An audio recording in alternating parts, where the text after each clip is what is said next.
Now, everybody can't build a big church, but everybody can die trying. Everybody can't preach a great revival, but everybody can die trying. Everybody can't be a whopping success in a Sunday school class, but everybody can die trying. Everybody can't build a huge bus route, but everybody can die trying.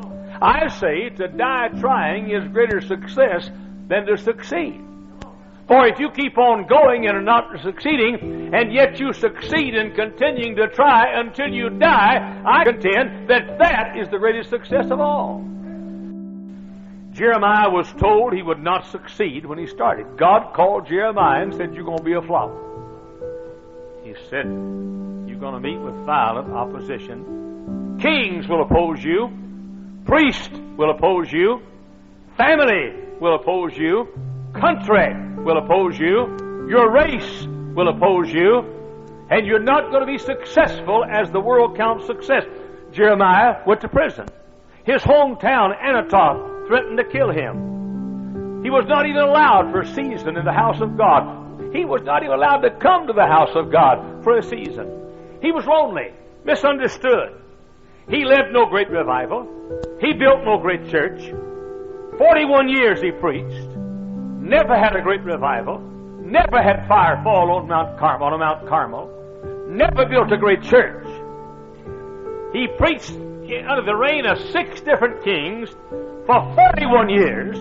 But ladies and gentlemen, the only success that he had was he died trying.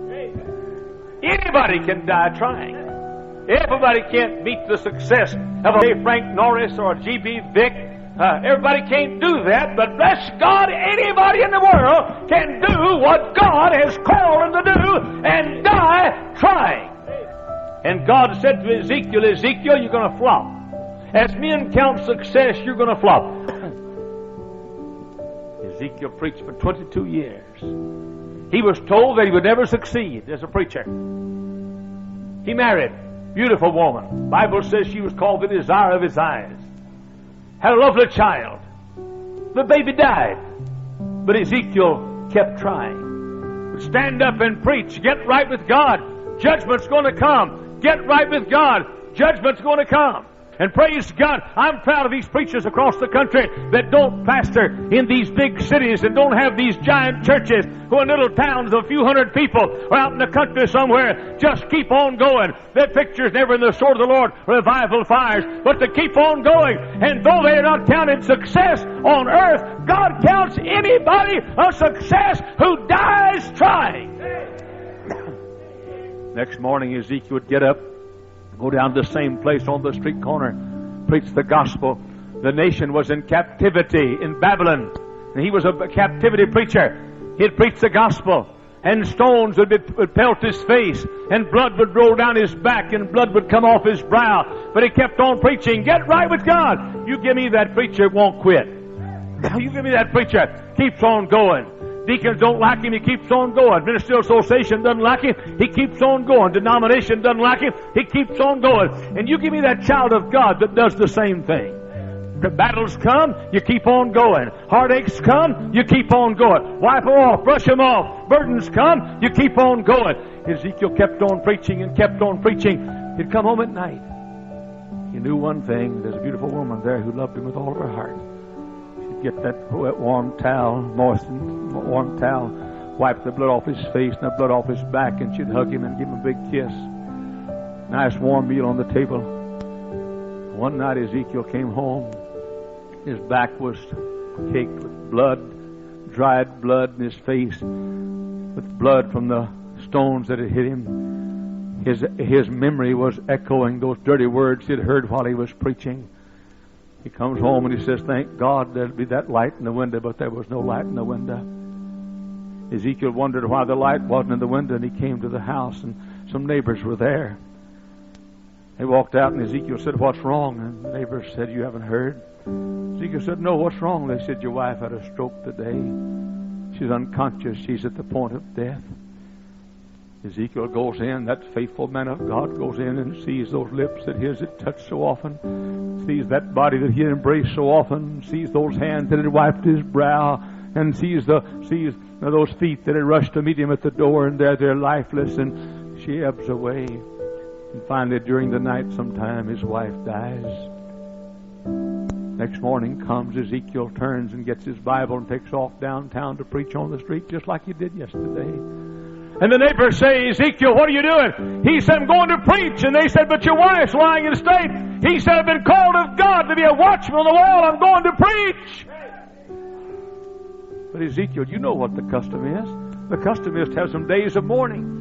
To cover your face with the towel of mourning and eat the bread of mourning. And the neighbors come and you stay here for several days and they sympathize with you. You know what the custom is? Days of mourning. Ezekiel said, I can't mourn. He said, God's called me and I may not be a success, but I'll die trying.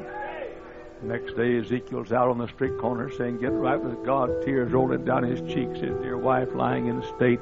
Let me tell you something, ladies and gentlemen. You may not can succeed, but you don't have to be a turncoat and turn back.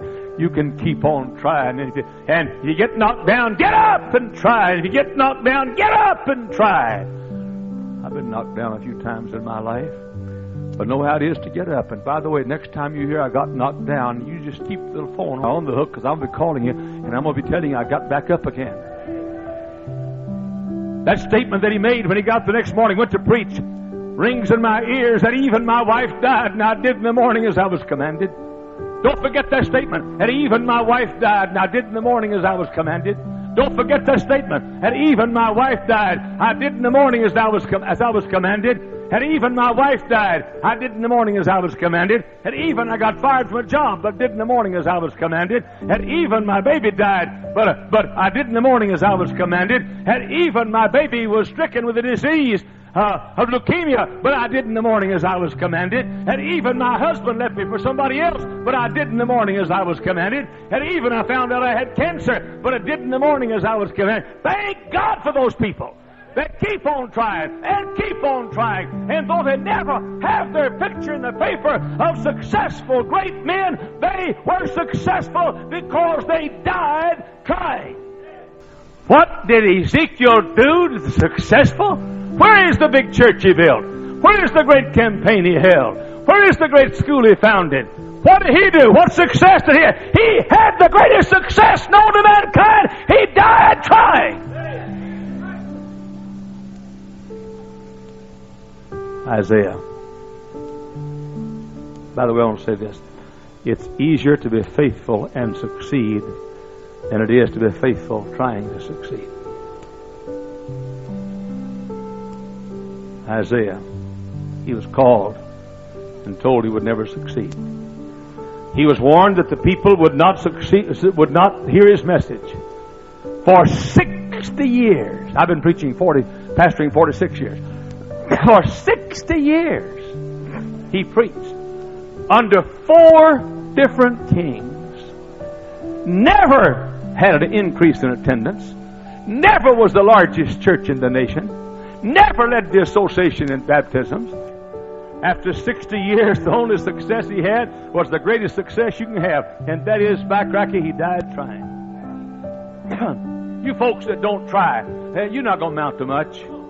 But you say, well, the Hyles, I've tried, and I've tried, and I've tried, and I've tried, and I've tried. I'm going to give up. No, sir. If you give up, you know you didn't succeed in what you tried to do, but you didn't succeed in keeping on trying. Bunyan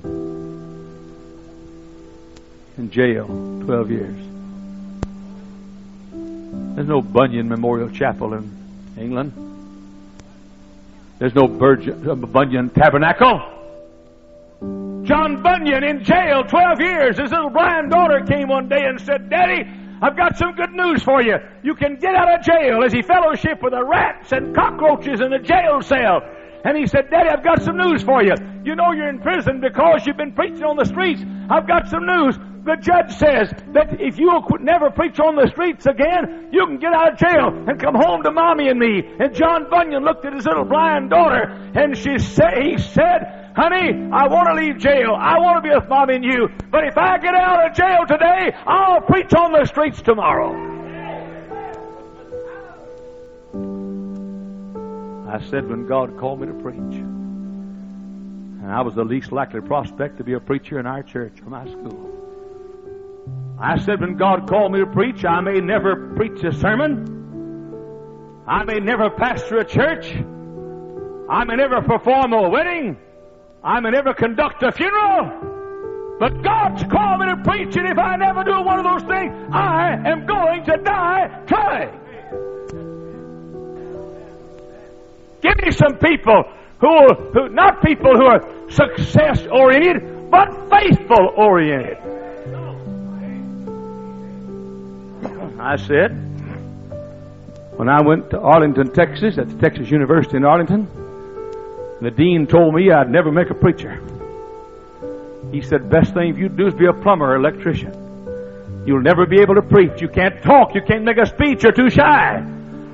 I said, I may never stand. I told the dean this. I may never stand behind a pulpit. I may never preach a revival. I may never conduct a wedding. I may never conduct a funeral. I may never deliver a sermon. I may never teach a Bible study, but I will die trying.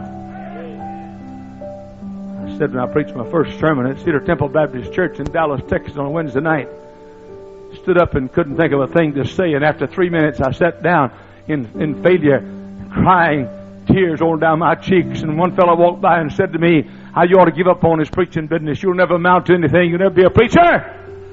I went back to my room and got on my knees beside my bed, and I said, dear God, I may not ever be a preacher. And every sermon I preach may be like I did tonight. I may fail in futility. But I'll tell you one thing, God, you got yourself a fellow's going to try to be a preacher whether he ever becomes a preacher or not. We came to Hammond 35 years ago this month. I said I may never build a church in the north.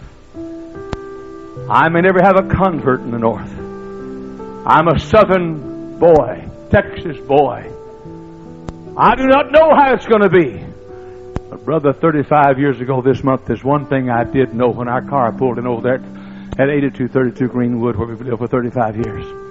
I knew one thing. I knew that I'd build a church up here, or you would bury me in front of this church, and I'd be trying to the last breath I breathed. You may never reach your goal.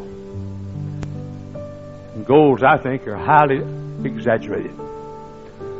You may never fulfill your dreams, and sometimes I think we dream too much and work too little. You may never see your plans materialize. You may never accomplish your desires. You may die without any great success being attached to your name. But you can die trying.